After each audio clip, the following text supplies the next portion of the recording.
Santistas do mundo todo, aqui quem fala é Rodolfo. Sejam bem-vindos a mais um Santos Futebolcast. E hoje não é resenha de pré-jogo, não é resenha de pós-jogo.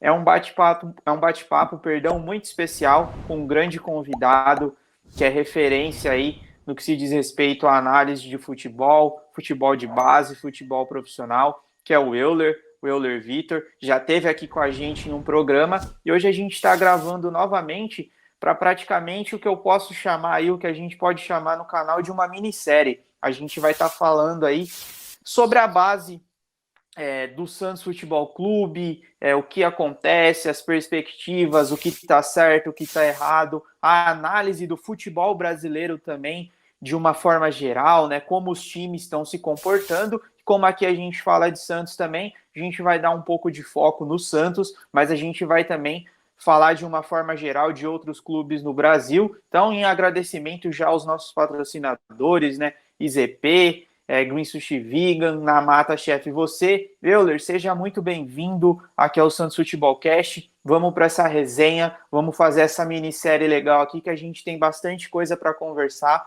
Então, seja bem-vindo ao canal. Se apresenta aí para a galera, para quem não te conhece, fala onde você trabalha, o que você vem fazendo atualmente. Seja bem-vindo. Eu que agradeço, brigadão pelo convite, fico muito feliz de estar aqui com vocês. Já estou em casa, né?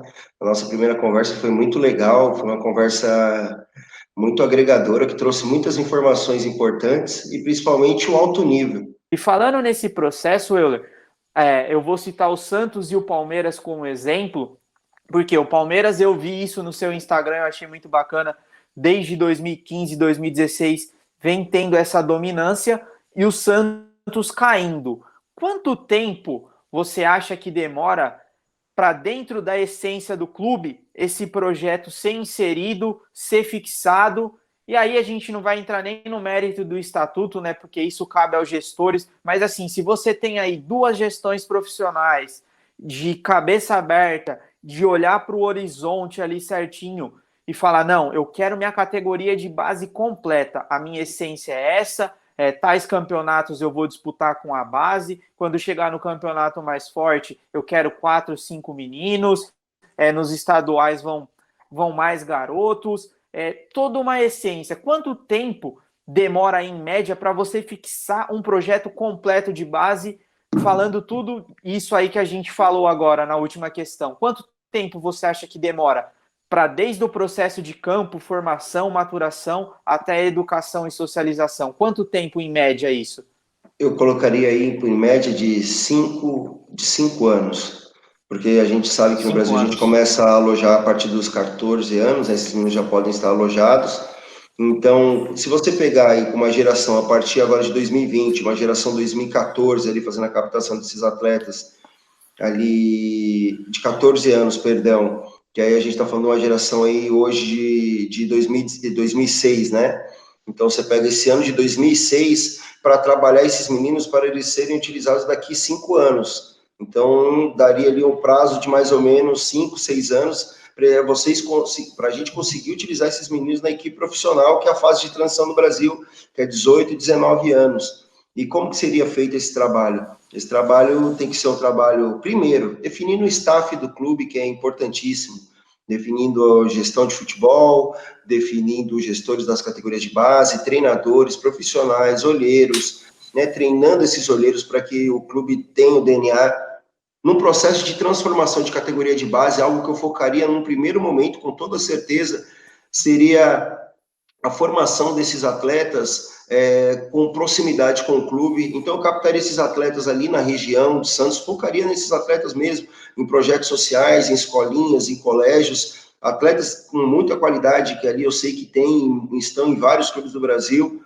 Então, focaria nesses atletas para que eles fizessem parte da categoria de base do Santos, alojados ali, convivendo e tendo uma proximidade, e ali traçando um plano diretor com todos os outros presidentes, candidatos. Vamos por agora nessa eleição, juntava os 5 candidatos, aí 6 a presidente, e todos eles definindo um plano diretor, através de profissionais, falando, ó, pessoal, a categoria de base, quem assumir agora nos próximos 6 mandatos, nós temos como meta daqui a 5 anos, ter 6 atletas nas categorias de 50% do elenco profissional formado na base e 6 atletas na equipe titular, né? Seja o goleiro, lateral, mas não utilizando como desse ano.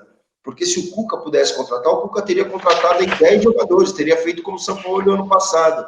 Não, o treinador que vem para o Santos, eu sou a favor dele ser formado dentro do Santos também.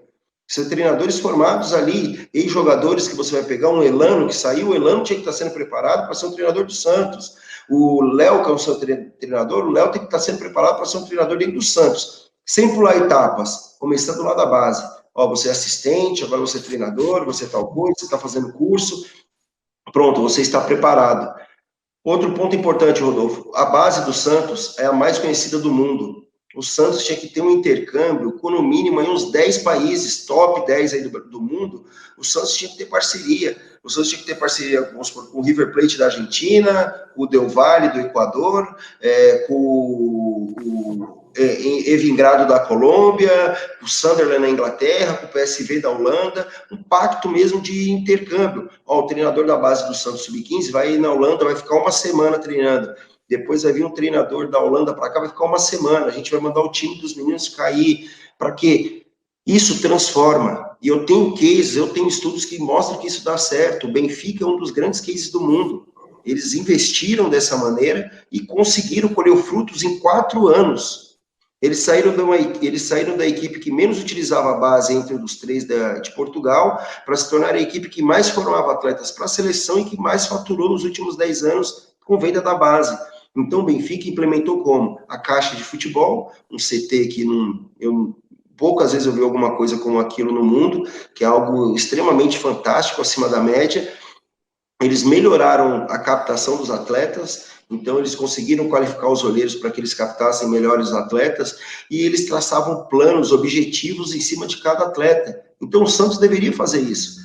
O Santos deveria na base falar, ó, a gente joga assim, cara, é 4-3-3, os nossos jogadores da frente jogam para frente o tempo inteiro. Outro ponto que a gente tem que parar com essa mentira, o futebol europeu prejudica a formação brasileira. Não, o futebol brasileiro está se deteriorando, porque a gente vê bom futebol na Europa. O campeonato inglês, que antes falavam que era um chutão, tanto que o jogador europeu, o brasileiro vai jogar na Europa, Rodolfo, e a gente escuta, teve um tal dia que o jogador brasileiro foi, voltou, foi e não voltou depois, a torcida vaia, e depois são os próprios jogadores que são brasileiros que começam a brigar. Então, a gente tem que pegar a qualidade do jogador brasileiro junto com a profissionalização do jogador europeu.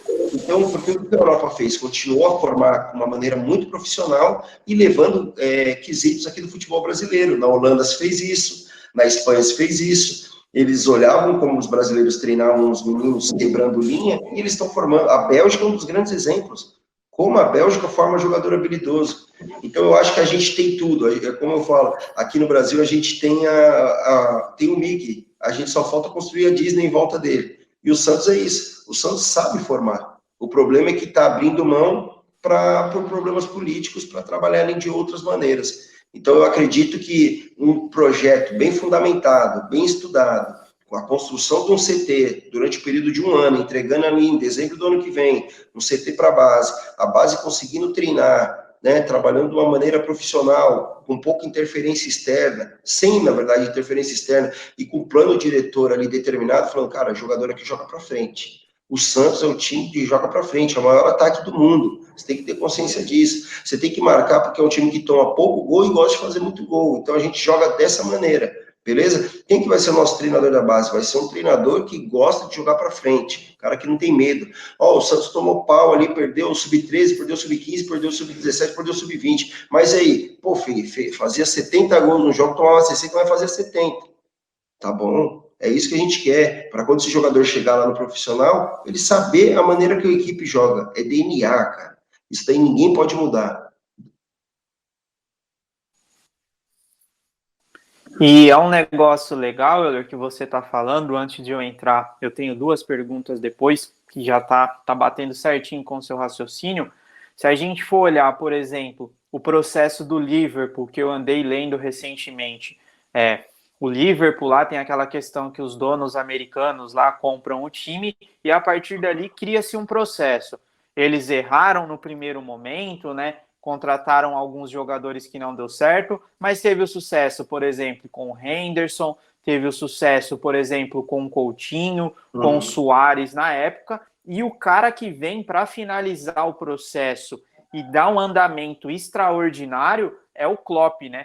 Porque, se eu não me engano, hoje a categoria de base do Liverpool, ela joga no mesmo sistema e eu não sei se é em todos os times de categorias de base, mas pelo menos em alguns é como se fosse a NFL. Os caras têm ali dentro do time o treinador para o lateral, para ensinar o cara a executar aquele fundamento. É o cara que vai ser ali o treinador dos volantes. Ó, você é o volante aqui, mas você não vai precisar só dar pegada, você tem que saber sair jogando, você precisa se posicionar assim, você treinar as variações. Aí no Brasil, a gente vê, como você disse, né? A gente é um Mickey aqui, né? O Mickey tá aqui, mas falta a Disney. A gente tem a mão de obra, mas parece que os trabalhadores não se interessam muito. Aí a gente vê exemplos como o Atlético Paranaense, que faz um trabalho muito legal. O Flamengo hoje, eu acho que é uma referência de base, mesmo em meio a tudo o que ocorreu,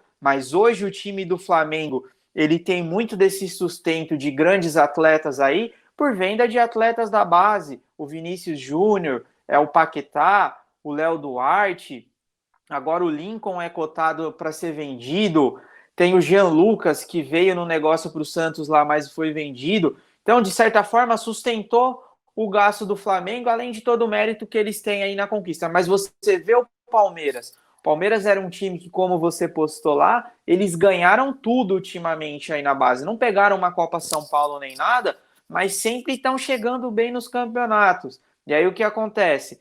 A gente lembra de base do Palmeiras o que? O Gabriel Jesus, recentemente.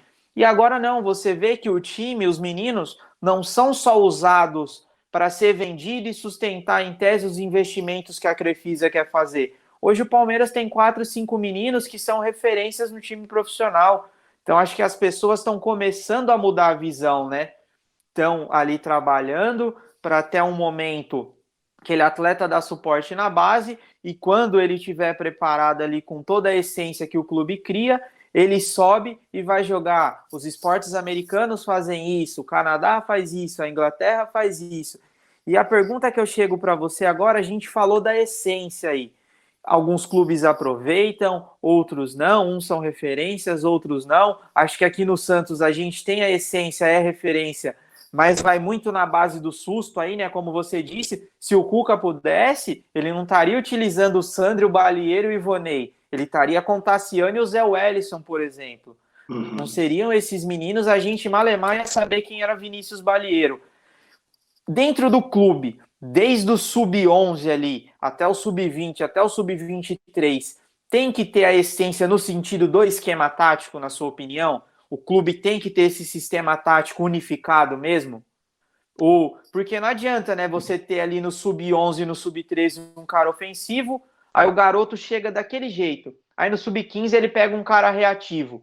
E aí que talvez ele chega precoce ou com defeitos, né? Porque ele foi muito ofensivo com um, aí o outro foi reativo, e ele acaba que se perde nesse meio desse processo. Então, para você, o sistema de jogo tem que ser unificado, tem que achar essa essência, e se não for uma única essência, que sejam várias variabilidades aí, tem que ter isso? Desde o sub-11 ou tem uma categoria específica? Não, eu entendo que isso daí pode começar em qualquer idade.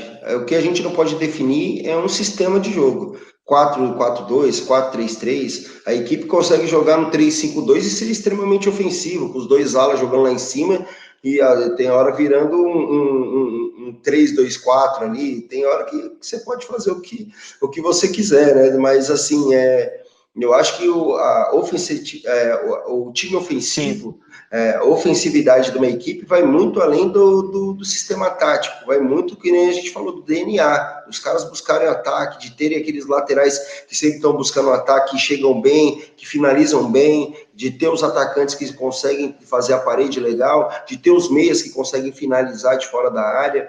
Então, eu acho que vai muito de você já formar ali da base e falar, ó, você vai chegar ali, você vai fazer isso. E quando você falou ali da formação específica por posição, tá no meu planejamento que eu fiz de base, são atletas específicos que vão fazer isso, ex-atletas. O meu planejamento é que, vamos treinar o lateral esquerdo, você vai trazer o Léo, vai treinar o lateral direito, a gente vai trazer tal lateral, vai treinar o meia, a gente vai trazer o Giovani, vamos formar um 10, que nem o River Plate. O River Plate, o camisa 10 está em desuso no futebol. Aqui, porque na Argentina, todo ano eles formam 3, 4 camisa 10 que vão embora para a Europa. Então, por que eles conseguem formar e a gente não? Eles estão identificando o talento antes e conseguem formar o talento antes, até porque no River quem está formando camisa 10 lá, junto com eles, é o Galhardo, que é um dos maiores da história. Então, o que é que tem que acontecer, Rodolfo? É definir, assim, a gente não joga futebol reativo. Aqui todo mundo ataca, todo mundo marca, mas é sempre marcando lá em cima. É sempre buscando ganhar a bola para fazer o gol. É o gol a todo momento. Para quando esse atleta chegar no ataque, ele saber o gosto da vitória, saber o gosto do gol, e saber que aquilo faz parte, preparar aquela torcida para isso, porque o que eu conheço da torcida do Santos é uma torcida que quando a equipe joga com meninos e joga para frente, mesmo com a derrota, a torcida não fica chiando.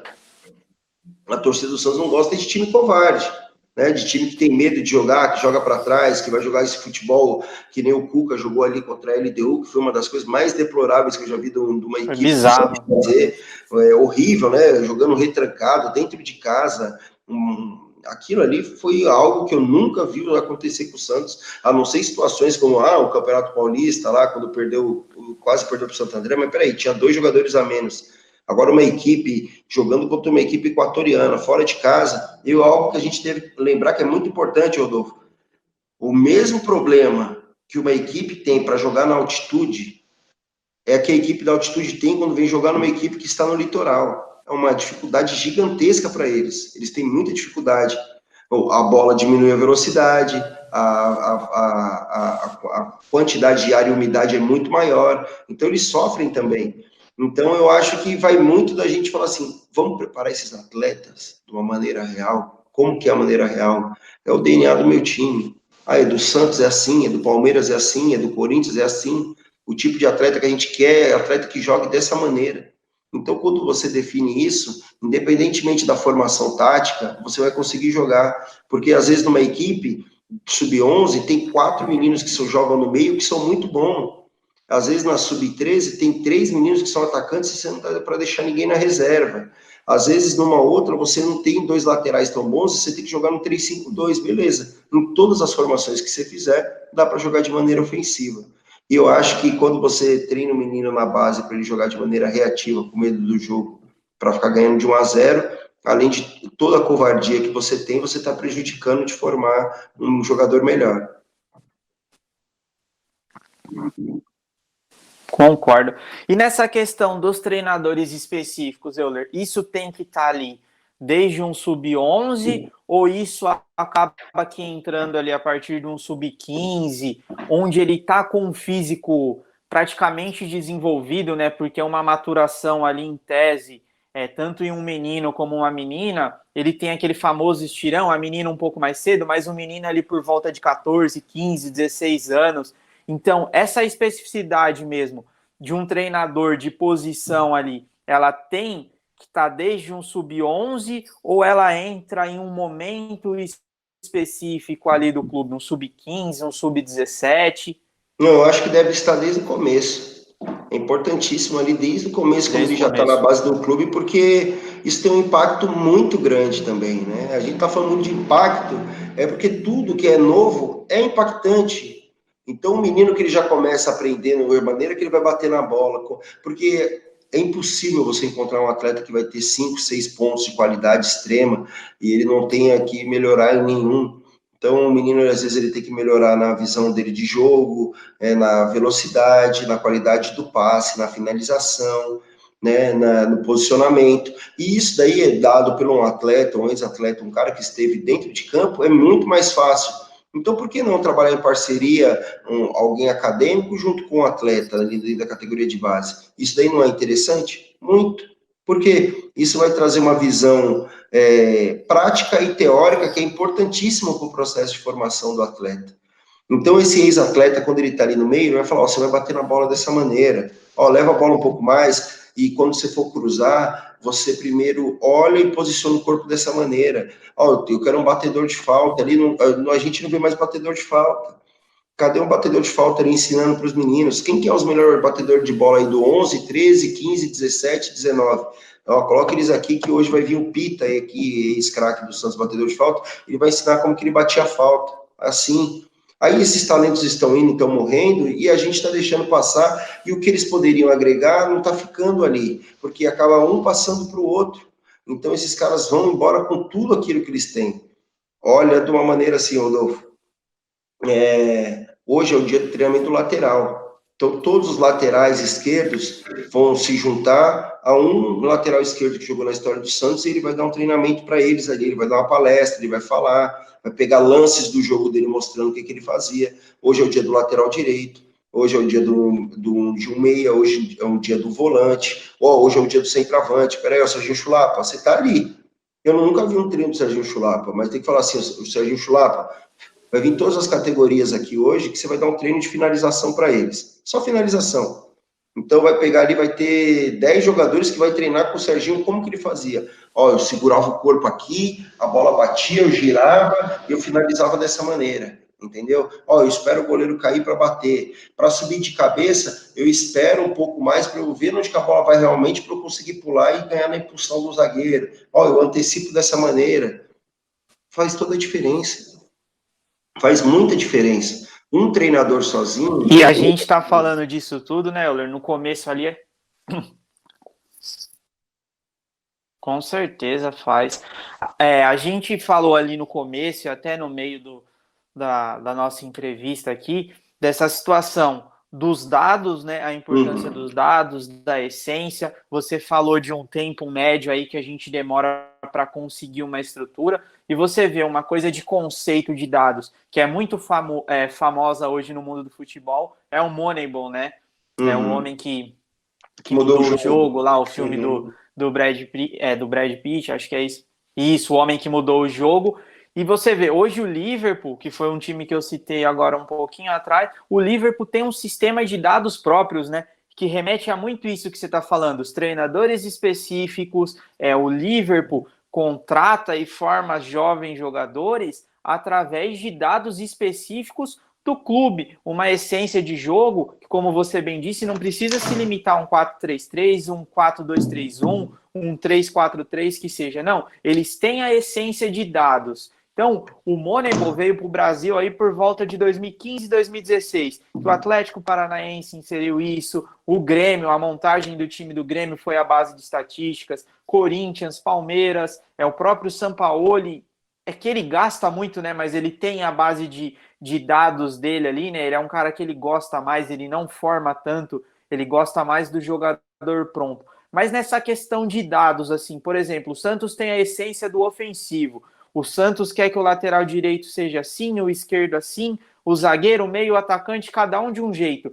Esses 5, 6 anos que você citou, dentro de um programa, por exemplo, a gente vai contratar o Euler e profissionais para a gente criar um sistema de dados. O Santos vai contratar meninos assim para o sub-11, para o 13, para o 15 e qualquer clube de futebol. Esse sistema de dados dá para o próprio clube criar ou ele tem que pegar algo pronto ou dá para sair do zero? Para ele ter a essência dele mesmo. Não, aqui a gente joga assim. O Santos é assim, o Palmeiras é assim, o Flamengo é assim. Ou você tem que pegar algo pronto ali e aí você encaixa a sua essência. Dá para criar do zero, tem que pegar algo pronto já e você completar. Demora muito para fazer isso, porque a gente vê pouco isso, né? Os esportes americanos, a própria Alemanha, a Inglaterra hoje, eles trabalham muito com base de dados, né? Eu acho que isso no Brasil tá cru ainda. Como que faz esse processo? Os 5 anos, 6 anos que você disse, inclui essa questão dos dados mesmo, de o clube ter esse sistema pronto para contratação, para formação, enfim, para formar tudo ali? E o Moneyball, para mim, é uma grande inspiração. Eu até indico para todo mundo que assistiu o filme, leia o livro, que o livro tem muito Excelente. mais coisas. É um livro pesado e ele fala uma frase que é fantástica para mim, que é como a gente conhece pouco sobre o jogo que a gente jogou a vida inteira, né? Então, isso daí tem um impacto muito grande E eu lembro do Ian Graham, né, que foi o cara que mudou o Liverpool realmente. E ele fez análise para o Liverpool contratar o Klopp. E eu gosto de citar o case do Liverpool, porque o Klopp, quando pediu a venda do Coutinho, autorizou a venda, muitos o chamaram de louco. Mas foi com a venda do Coutinho que ele conseguiu trazer a base do Liverpool, principalmente com o Alisson, que foi um jogador, o goleiro que foi fantástico aí no que faltou para o Liverpool no ano anterior, graças à venda de Coutinho. E ele já confessou algumas vezes que o Coutinho é um ótimo jogador, mas ele atrapalhava a velocidade do jogo do Liverpool. Então, a tecnologia já veio para o futebol, né? E isso é algo que não vai adiantar a gente discutir mais. Não adianta uma pessoa achar que ela vai conseguir definir um atleta, um elenco, com os olhos dela, que a tecnologia não vai conseguir fazer de uma maneira melhor. A gente já tem cases ali na Espanha, na Inglaterra, de equipes que estão sendo montadas através da tecnologia, não só tecnologia, né? Mas que faz toda a diferença. Eu gosto muito do case do Sevilha, o case do Monte, que ele consegue montar equipes extremamente competitivas através de parâmetros ali definidos. Esse cara é fera. Sim, muita tecnologia. E ele utiliza muita tecnologia porque todos os scouts dele captam através da tecnologia. E ele faz ali parâmetros definindo através de avaliações de valuation ali dos atletas e de potencial de crescimento. Então, eles conseguem contratar um atleta mais novo, que eles sabem que vão valorizar e vender, para no ano que vem contratar um outro atleta. Então, é tudo muito pensado. Como que isso é implementado na base? Na base, isso é implementado através de softwares que eles já te dão deslocamento, onde que você consegue captar a quantidade de finalizações, qualidade de finalização, deslocamento desses atletas dentro de campo, ali não só em treinamentos, a velocidade desse atleta. Então, tem muitas informações que você consegue já pegar através dele, e através dessas informações captadas, você tem um banco de dados do clube, onde você consegue guardar e definir, onde você consegue saber como que foi feito para aquele atleta se desenvolver. Alimentação também é importantíssimo, quantidade de treinamentos, né? Tudo aquilo você vai ter ali dentro e você vai saber utilizar, né? Você vai mapear aquilo ali, vai compilar depois e vai dar números complexos. Então, as equipes que hoje melhor trabalham a base são as equipes que utilizam a parceria aí junto com a tecnologia. Poderiam utilizar muito mais, tá? Poderiam utilizar muito mais no processo de formação dos atletas. E desse processo, você definindo parâmetros para daqui a algum tempo você saber falar, ó, não adianta eu contratar um analista de desempenho, o treinador vai chegar e vai falar, ó, eu quero esse jogador. Mas por que você quer? Meu jogador de confiança. Confiança de quem, amigo? Eu não quero jogador para você confiar, eu quero para o clube. Então, por que você vai contratar esses atletas? Ah, peraí que eu vou pegar. Ó, você quer contratar o Uribe? Mas eu tenho um jogador aqui, o Bruno, que veio do Largato, lá de Sergipe, que ele tem a altura maior, maior deslocamento, mais possibilidade e ainda tem potencial de entrega maior. Primeiro você joga com o Bruno. Se o Bruno não entregar, aí a gente contrata um jogador de 3 milhões aí que você quer, e aí tudo bem. Não o clube rasgar dinheiro pelo pedido do treinador, um treinador que pode sair a qualquer momento. Por isso que o River Plate trabalha, o River Plate ele trabalha, Rodolfo, para daqui a alguns anos ele ter uma equipe 100% formada por atletas da base. O River Plate não quer mais contratar. Eu vi essa matéria no Esporte Espetacular, é sensacional. É sensacional, entendeu? E aqui, já era para o Santos estar fazendo isso, São Paulo fazendo isso, ele já tem capacidade de fazer isso, Exato. entendeu? O que pode ser feito, que eu não sou e contra, outra, assim, se for... eu vou trazer o Daniel Alves, pô, um jogador fantástico, um cara Sim. agregador, um cara que ajuda na equipe, que vai ajudar no processo de formação desses atletas. Agora eu vou contratar um Cueva. Eu acho Né? que você Porque... pode preencher as lacunas, né, Euler? Sim, concordo. Eu acho Concordo que assim, contigo. por exemplo, você tem um time aí de 7, 8 jogadores jovens.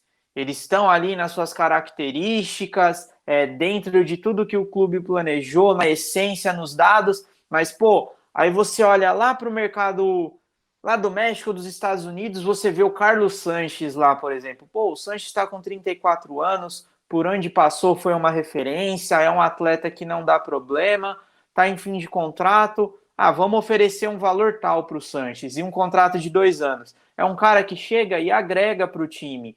É não você trazer um cara de histórico de problema com o Cueva, você gastar horrores com o Damião, você pagar 2 milhões, como o futebol brasileiro hoje vem superfaturando, por exemplo, que o Flamengo, na minha opinião, vem fazendo de forma errônea, esquecendo alguns meninos, banca um ou outro lá, mas você paga 600, 700 mil para o Gustavo Henrique, para o Léo Pereira, para o Michael, o Palmeiras gastou uma nota no Rony, você tem o Gabriel Veron, que foi uma grande revelação no torneio Sub-17, assim como o Caio Jorge, que a gente vê que tá cru ainda. Mas o Caio tem 18 anos, o Bruninho, que é um atleta que você citou agora, já tem 20 para 21 ali. Então talvez o processo de maturação dos dois seja diferente, o estilo que o treinador propõe talvez encaixa mais para um. Então tem que ter muito cuidado, né, na formação do atleta, como você vai usar e como você disse, se o Bruninho e o Caio em um determinado sistema de jogo não dá certo, eu vou te contratar um jogador, mas não é o da sua confiança. A gente vai analisar dados e nos nossos dados, tem o Zezinho aqui, ó. O Zezinho custa 3 milhões, é mais novo e ele tá assim, é ele que a gente vai trazer. Você quer? Não, eu não quero. Então, tchau e bênção, paciência. Aqui no nosso clube é dessa maneira, é nessa essência. Acho que é isso que falta, né, para o futebol brasileiro hoje. Você falou da tecnologia. No Moneyball, quando ele traz o cara para fazer o sistema de análise junto com ele, é um cara que não tem vícios dentro daquele próprio esporte. Na sua opinião, na tecnologia, a gente tem que ter só profissionais da área, ou você acha que já passou do tempo do futebol brasileiro seguir outros locais aí do mundo e você trazer um matemático, um engenheiro, um cara de cálculo, de contabilidade, para criar um sistema diferente mesmo, e um cara que não tem vício, que não é aquele boleirão antigo, que não é aquele cara envolvido com empresário, nada. Na sua opinião, já tem que ter esse tipo de profissional na área, ou você acha que tem que ser só o cara formado mesmo na parte da educação física, da psicologia, da medicina, enfim? Eu acho que para crescer precisa de novas mentes, né? Até porque o impacto que tem quando você contrata novos profissionais ali para jogar, para trabalhar no futebol é muito grande. Eu quero um profissional qualificado na área de marketing. Cara, tem um monte de cara bom aí no mercado. E às vezes o cara nunca trabalhou na área esportiva, mas o cara é muito bom. Então você tem que olhar com bons olhos para aquele cara e tentar entender a maneira dele de trabalhar, implementar ali dentro do esporte e dar tempo para ele entregar. É a mesma coisa no análise de desempenho aí no futebol, na área de tecnologia. Tem muito cara bom aí desenvolvendo software, desenvolvendo... E tem já cara que não trabalha com futebol e está desenvolvendo estudos fantásticos aí de análise de desempenho dentro do futebol. Então, é um analista de mercado, né? É analista de relações internacionais, é tudo cara que já cabe dentro de clube e os clubes vão ter que começar a olhar para eles e oportunizar esses caras. Porque já que a gente gosta tanto de futebol dentro do Brasil, esses caras, você vai encontrar profissionais que também gostam de futebol e estão em outras áreas. O que precisa é valorizar e pagar melhor para que essas pessoas tenham vontade de trabalhar dentro do futebol. Profissionalização, né, Euler? A gente falou um pouquinho dessa questão do Brasil, né? Que a gente é o Mickey, como eu disse, a gente é a mão de obra, tá faltando a Disney, o pessoal que quer trabalhar, que quer fazer algo diferente. Claro que tem suas exceções, tem os locais que a coisa vem acontecendo, mesmo que lentamente. Hoje a gente sabe que a Europa é uma referência, que acho que os Estados Unidos, com essa próxima Copa que eles organizam, eu acho que eles têm tudo para se firmar realmente no cenário do futebol, porque eles já começam a olhar para o cenário sul-americano aqui, eles estão contratando jogadores novos, de River Plate, de Estudiantes, de Racing, de Independente, eles estão vindo em busca desses jogadores e estão formando os deles ali que já se destacam. Agora, dentro do nosso eixo aqui, eu vou falar América do Sul, América Central e do Norte. O Brasil, hoje a gente tem a essência tudo, mas eu acho que a gente não é mais a referência. Dentro da América num todo, que país que vem formando melhor, assim, desenvolvendo melhor a base, na sua opinião, que é referência, que trata realmente os atletas bem, que vende legal? Vender legal, ninguém na América do Sul vende tão bem. né? A Argentina ainda tem uma vantagem que, como eles vendem atletas geralmente para equipes do Big Five ali da Europa, os seus bons atletas, eles acabam tendo um faturamento legal. E o Brasil acaba ganhando mais com esses jogadores que jogam de lado de campo, quebrador de linha. Mas com toda certeza, nada é mais impactante do que o Uruguai. O Uruguai é um país aí de quase 4 milhões de habitantes e que saem 260 atletas todos os anos. Proporcionalmente, no mundo, é a equipe que mais cede atletas aí, que mais tem um fluxo migratório de atletas saindo do Brasil, do país, e principalmente ficando por muito período.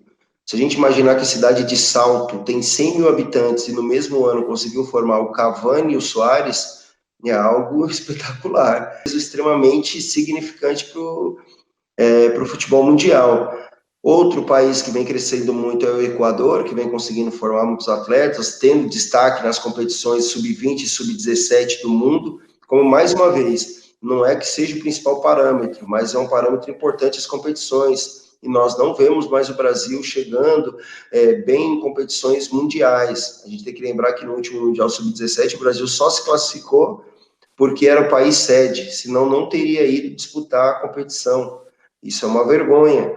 E países como o Equador, países como a Venezuela, vêm conseguindo formar muitos atletas e colocar esses atletas no cenário mundial, assim como a Colômbia. É assim, é como que a gente fala, não tem mais bobo no futebol. Não, não existe mais quem não investe em futebol. Está todo mundo trabalhando de uma maneira mais séria, porque está todo mundo tendo acesso às informações, e esses países estão conseguindo fazer uma diferença muito grande.